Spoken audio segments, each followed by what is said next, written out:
Сәлем достар, бүгін мен сіздерге картоп пен фарштан керемет тағамды дайындалу жолымен бөлісемін. Ең алдымен картопымызды пісіруге тұздап солай қойып қоямыз. Содан кейін фаршымызға ұсақталып туралған пиязымызды саламыз және тұзымызды, бұрышымызды салып, жақсылап араластырып аламыз. Содан кейін осылай ыдысқа салып, бетін тегістеп, дәл видеодағындай пышақпен бөлікшелерге бөліп аламыз. Менде 8 бөлікше шықты, өте ыңғайлы, осылай бөліп аламыз. Содан кейін жаңағы бөліктерді кесіп қойған алып, осылай домалатып шығамыз. Алдын ала осылай домалатып алған жақсы. Құрт жайғандағындай басында кішкене қысасыздар да, содан кейін домалатып жібересіздер. Барлығын дайындап алдық. Енді біздің картошкамыз пісті. Оның үстіне кішкене сары май, тұзын, бұрышын салып, осылай езетін боламыз арнайы құралдың көмегімен.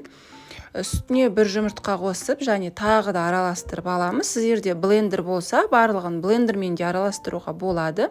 Дәл фарш сияқты 8 бөлікке бөліп аламыз да, бұларды да домалатып шығамыз. Ешқандай да қиындығы жоқ, осылай домалатып шығасыздар. Барлығын дайындап аласыздар.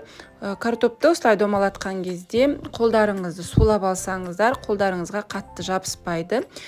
Енді мен мына қолыма осындай арнайы перчатки киіп істеп көрсетіп жатырмын. Сол перчатки киген кезде де сіздердің қолдарыңызға картоп жабыспайтын болады.